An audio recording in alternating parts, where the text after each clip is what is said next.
नमस्कार किसान भाइयों, काश्ता की यूट्यूब चैनल में आपका फिर से स्वागत है। हम अलग अलग विषयों पर बात करते आए हैं। आज का विषय बड़ा ही ज़ोरदार है, जिसके ऊपर हमारा ध्यान कम जाता है, उस पर आज हम चर्चा करते हैं और वो है दलहन की खेती, दाल वाली फसलों की खेती। उड़द, मूंग, चौला जिसे बरबट्टी भी कहते हैं, अरहर, ये 4 प्रमुख दलहन फसलें हैं जिनके ऊपर ध्यान दिया जाना चाहिए। एक समय ये फसलें हम हमारे देश से विदेश में निर्यात करते थे और आज स्थिति ऐसी हो रही है कि आज हम दाल के लिए दूसरे ऐसे देशों के, जिनको हम बहुत छोटा देश मानते हैं, उनसे हम दाल खरीद रहे हैं। तो आज हम जो कुछ किसान भाइयों ने अपने खेतों में ऐसी फसलें की है जो दाल के ग्रुप में आती है, थोड़ी उन्हीं की चर्चा करेंगे कि आज क्या करें कि उनसे हम उत्पादन ज़्यादा ले लें।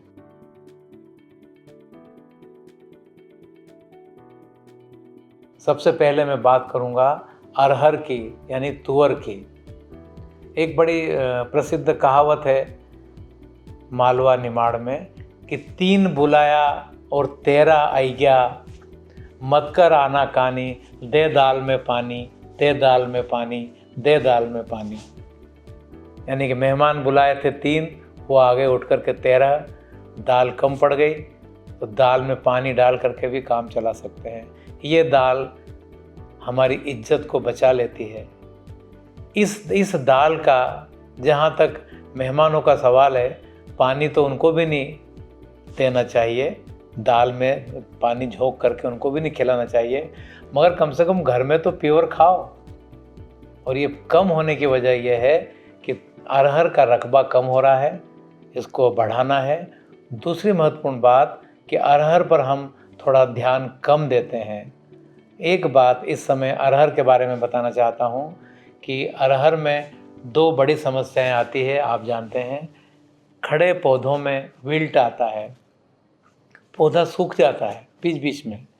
तो ये पौधा बहुत जल्दी सूखना शुरू, अभी सितंबर महीने में ये समस्या आने लग जाएंगी। एक तो अभी आएगा, उसके बाद में ये बीमारी आती है जब फूल और फल पे आता है पौधा, उस समय भी ये बीमारी आती है। इसको हम विल्ट कहते हैं, या हमारी बोलचाल की गांव की भाषा में इसको उकटा रोग या उमड़ा रोग, ऐसा कुछ अलग अलग नामों से जानते हैं। तो आज इसके बारे में एक महत्वपूर्ण बात आपको बताना चाहता हूँ कि अगर हमने बीज उपचार करके ये सब बोया होता तो ये समस्याएं नहीं के बराबर है।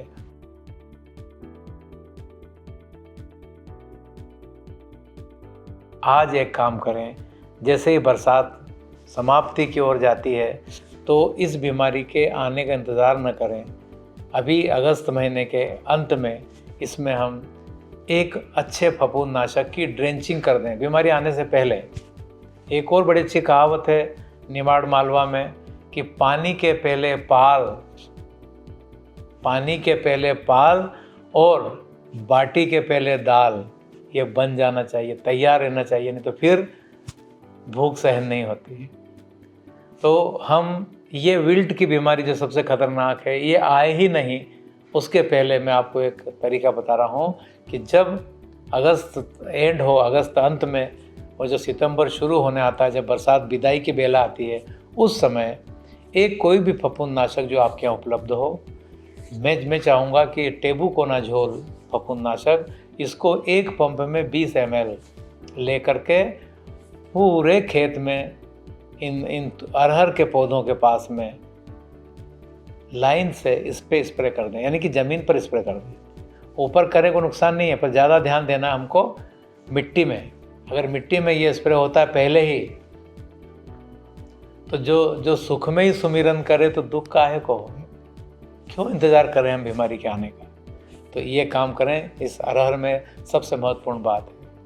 अरहर में एक और बात का ध्यान रखें, जब अरहर में फूल की अवस्था आती है तो उस समय एक काम सिर्फ नीम का तेल एक पंप में 70 ml इसका स्प्रे कर दें फूल के स्टार्ट में। ये क्यों मैं कह रहा हूँ, ये भी है भविष्य में आने वाले खतरे को आज से रोकने का तरीका। क्योंकि एक बहुत बड़ी समस्या है हमारे अरहर में या तुअर में कि फली के अंदर एक इल्ली घुसती है और उस दाने को, बनते हुए दाने को टच करती है। फिर उस दाने की फिर दाल नहीं बन सकती। जब आप दाल बनाने के लिए जब तुअर को गलाते हैं पानी में, तो आपने देखा होगा दूसरे दिन अगर 1 कुंटल दाल हम बनाना चाहते हैं, 1 कुंटल तुअर अगर आपने डाली है पानी में, तो दूसरे दिन 30 किलो 40 किलो ऊपर तैर के आ जाती है। ये क्यों? ये उसी इल्ली की वजह से। आज आपकी 30-40% तुअर जो दाल बन सकती थी वो आज ख़त्म हो गई। तो उसका कारण ये है कि उस समय हम इलाज करते हैं जिस समय ये इल्ली आ जाती है। नहीं, इसका इलाज कब करना चाहिए? जब फूल की अवस्था आती है, स्टार्ट होती है, उस समय हम एक आधे अच्छे इल्ली नाशक का उपयोग करें। और मैं तो नीम के तेल की सलाह दूंगा। अपने आप में भरपूर चीज़ें हैं। अगर आपका पौधा कड़वा हो गया है तो वहाँ पर ये इस इल्ली को पैदा करने वाले वो पतंगा जो आ रहा है, मादा पतंगा, वो वहाँ अंडे ही नहीं देगा तो इल्लियाँ कहाँ से आएंगी? तो ये थोड़ा अरहर के बारे में महत्वपूर्ण बात याद रखें।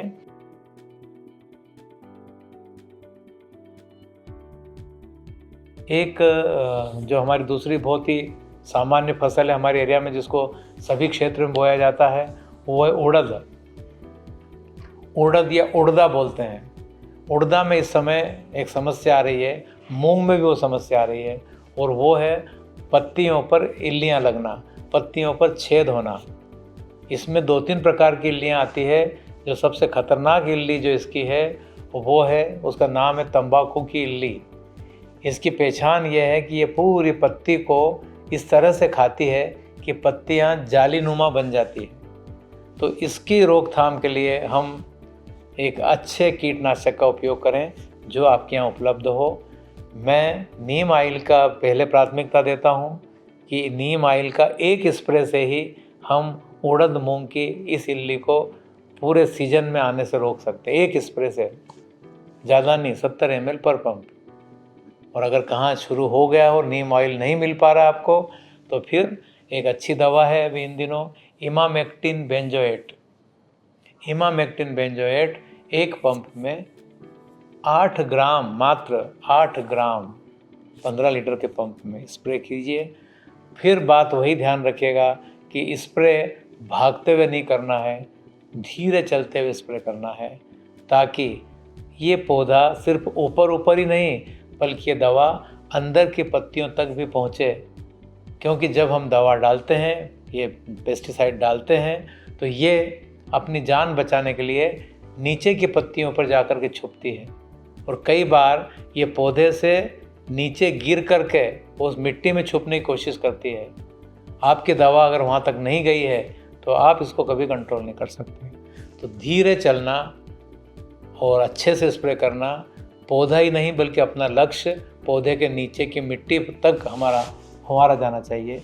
ये अगर होता है तो आप एक बड़ी खतरनाक इल्ली है कहने को तो, मगर ये इल्ली कंट्रोल भी जल्दी होती है। और जो लोग कहते हैं कि कंट्रोल नहीं होती है, उसकी वजह मैंने आपको बता दी कि हम अपर्याप्त छिड़काव कर रहे हैं, पर्याप्त नहीं, सघन स्प्रे हम नहीं कर पाते हैं। इस समय स्प्रे में एक बात और ध्यान रखना है कि ऐसा नोज़ल उपयोग करें जो दवा का फुहारा जो निकलता है उसमें से पानी नहीं, धुआं निकले। इतनी बारीक ड्रॉपलेट्स होना चाहिए कि जो हमारे पौधे से, जब हमारे नोज़ल में से निकले तो दूर से देखने वालों को लगे कि ये कोई धुआं का स्प्रे कर रहे हैं। ये जो धुआं रूप में जब इसकी जो बूंदें बहुत बारीक रूप में निकलती है तो ये पूरे पौधे को और पूरे खेत को कवर कर लेती है। थोड़ा इन बातों का ध्यान रखें। और बरसात का सीज़न है तो आपको चिपको तो मिलाना ही है। एक पंप में 30 ml चिपको तो मिला लीजिए। चिपको नहीं मिले तो वो जो बच्चे जो आजकल बाल धोते हैं शैम्पू से, वो एक छोटा पाउच एक पंप में डाल दें, तो फिर आप करेंगे। अचानक बरसात आ भी जाए तो भी ये समस्याएं हमारे यहाँ नहीं आती है।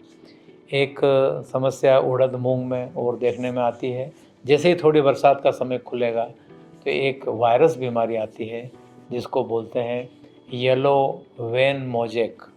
वो मूंग का ही है, मूंग के नाम से विख्यात है वो, मूंग का येलो वेन मोजेक इसकी स्टार्ट होती है, पत्तियां जो हरी पत्तियां हैं उन पर पीले पीले धब्बे आते हैं। शुरुआत में ये पत्तियां हरी पीली नज़र आती है और चूँकि धब्बे धब्बे होते हैं तो इन्हीं धब्बों को मोजेक कहा जाता है। तो पीला मोजेक एक वायरस है और ये भले खतरनाक हो, मगर हर खतरनाक जितने भी राक्षस हुए हैं खतरनाक, उनकी भी एक कमजोरी दी है भगवान ने। इस वायरस की, इस दुश्मन की भी एक कमजोरी दी है कि ये छुप नहीं सकता। अगर ये पत्तियों पर इसने अटैक किया है तो इसके पीले पत्ते खेत में दूर से आप रोड पर चलते हुए भी देख सकते हैं कि इस खेत के अंदर वायरस आ गया है। पीले पत्ते, तो एक दो पत्ते पीले दिखते हैं, आप उसका इंतज़ार मत कीजिए कि दवा लाएंगे फिर इसको छीटेंगे, नहीं। खतरनाक बात यह है कि अगर 2 पत्ते आज पूरे खेत में पीले दिख रहे हैं तो ये जो कीट हैं, मच्छर ग्रुप के जो कीट हैं, जैसे वाइट फ्लाई, हरे मच्छर, थ्रिप्स, ये आकर के इन पीले पत्तों पर बैठते हैं, इनका रस चूसते हैं, फिर यहाँ से उठ कर के अच्छे पौधों पर बैठते हैं, तो ये सब वायरस वहाँ लेके चले जाते हैं। इस तरह से इस खतरनाक बीमारी का फैलाव होता है। ये वायरस खुद कहीं नहीं जाता है, इसको ये कीट लेके जाता है। तो हम इन कीटों का कंट्रोल करने के लिए हम जो दवाइयाँ इस्तेमाल करेंगे वो वही दवाइयाँ हैं जो इसके पहले भी अपन ने जिक्र किया है, सिस्टेमिक इंसेक्टिसाइड। तो सिस्टेमिक में वही आता है एमिडाक्लोप्रिड, थायोमेथाक्साम, बहुत कम मात्रा 5 ml या 5 ग्राम एक पंप में इसका स्प्रे करना है। और साथ में याद रखें, बरसात के दिन है तो चिपको या 1 पाउच शैम्पू का ज़रूर मिलाएं। कई खेतों में मूंग लगा हुआ है, मूंग की ऐसी वैरायटी अगर आपने लगाई है कि उसकी फलियां पकने की अवस्था में आ गई है, जब आपको ऐसा लगे कि 70% फलियां काली हो गई है तो उस समय आप मूंग की तुड़ाई कर लें। कारण उसका यह है कि अगर आप सब फलियों को काली होने का इंतज़ार करेंगे तो ये क्रैक होती है और मूंग का जो दाना है वो खेत के अंदर ही गिर जाएगा। जिस दिन धूप निकले उसके दूसरे दिन आप देखना कि अचानक पूरे खेत की जो फलियां हैं वो अचानक पकना शुरू हो जाती है। ये मूंग की विशेषता है कि जब तक पानी रहेगा जब तक ठीक है, पर एक दिन पानी रुका और अगर 1-2 घंटे की धूप आ जाती है तो अगले दिन आपको मूंग अचानक पकता हुआ नज़र आता है। ये सावधानी रखते हुए हम ये काम करें। इसके लिए भी जल भराव की स्थिति को हम बचाएं, हमारे खेत को। जब जल भराव की स्थिति होती है तो किसी भी तरह से हम उस जल की निकासी करें तो ये ज़्यादा अच्छा रहेगा। एक बीमारी और आती है एंथ्रेक्नोज, पत्तियों पर धब्बा आना। ये भी फफूंद बीमारी है। इसके लिए भी कोई भी अच्छा फफूंदनाशक, प्रोपेकोनाझोल या टेबुकोनाझोल, हेक्साकोनाझोल, इनमें से कोई भी एक सिस्टेमिक फफूंदनाशक ले करके और हम वही 20 ml पर पंप एक थारो स्प्रे, एक सघन स्प्रे हम करें तो हम इससे भी बच जाएंगे। ये हम दलहन फसल के बारे में इसलिए जोर देते हैं कि दलहन आज हमारे देश की आवश्यकता है। आम आदमी को जितना प्रोटीन चाहिए, कुपोषण का अगर कोई सबसे बड़ा कारण है तो वो है हमारे भोजन में दालों की कमी। अगर दालों का सुबह शाम अगर इस्तेमाल होता है तो हम हमारे परिवार को, खास करके हमारे बच्चों को और हमारे घर की ऐसी बेटियों को जो 13-14 साल की बच्चियां हैं वो अक्सर एनीमिक पाई गई हैं हमारे देश में। अगर हम इन दालों का इस्तेमाल घर में अच्छे से चालू कर दें तो भविष्य में हम एक बहुत बड़ी समस्या से हमारे देश को बचा सकते हैं। दाल का जहाँ तक सवाल है, दाल किसान का भला तो करती ही है, पूरे विश्व का भला करती है, परिवार का भला तो होता ही है। दाल से सबसे बड़ा भला होता है ज़मीन का, हमारी खेती का। इस खेत से हम निकालते ही निकालते हैं, देते कुछ नहीं है। अगर आपने दलहन की खेती की है अपने उस ज़मीन पर, अपने खेतों में, तो ये दलहन आपको तो देती है फलियां, मगर ये दलहन उस खेत को भी खाद देती है। आपने देखा होगा कोई भी दलहन फसल जिस खेत में लगाई जाती है, उसके बाद जब अगली फसल हम लेते हैं तो वो फसल बड़ी अच्छी, शुरुआत से बहुत अच्छी रहती है। तो दलहन सिर्फ मनुष्य के लिए नहीं, दलहन हमारे खेत के लिए भी है, ये दलहन हमारे पशुओं के लिए भी है, क्योंकि पशुओं का जो चारा है, पशु जो घास खाते हैं, अगर उस घास के साथ में अगर दलहन का घास भी शामिल कर लिया जाए तो बड़े चाव से खाते हैं, और ये उनके लिए बड़े ही ताकत की एक सामग्री रहेगी। यदि हम तो दुधारू जानवरों को अगर उनके बाँटे में, जिनको अपन कहते हैं उनकी खुराक, अगर हम शामिल करें, कोई भी दलहन, मूंग, उड़द, खास करके उड़द के बारे में बताते हैं कि जो मेहनतकश जानवर हैं उनको उनके डाइट में मूंग, उड़द ज़रूर शामिल होना चाहिए। ये उनके लिए बहुत ताकत की शक्ति प्रदान करने वाली एक अच्छी चीज़ हो सकती है। तो इनका हरा चारा भी उतना ही काम का है। ये दलहन के रूप में होने के कारण खेत को सुधारती भी है। लोग कहते हैं हरा खाद, तो ये हरे खाद को हमारे खेत में मिलाती है। इसलिए किसान भाई दलहन को ज़रूर शामिल करें अपनी खेती में, अपनी डाइट में। आज का सिर्फ यही कहना है। कास्ता को आप इतना प्रेम दे रहे हैं, इस स्नेह के लिए आपका बहुत बहुत धन्यवाद। किसान भाइयों, ये जानकारी आपको अच्छी लगी होगी, हम उम्मीद करते हैं। बस इसी तरह की नित नई जानकारी के लिए आप हमारे कास्ता यूट्यूब चैनल को फॉलो करें, हमारे से संपर्क में रहें। आपके महत्वपूर्ण सुझावों का भी हम स्वागत करेंगे।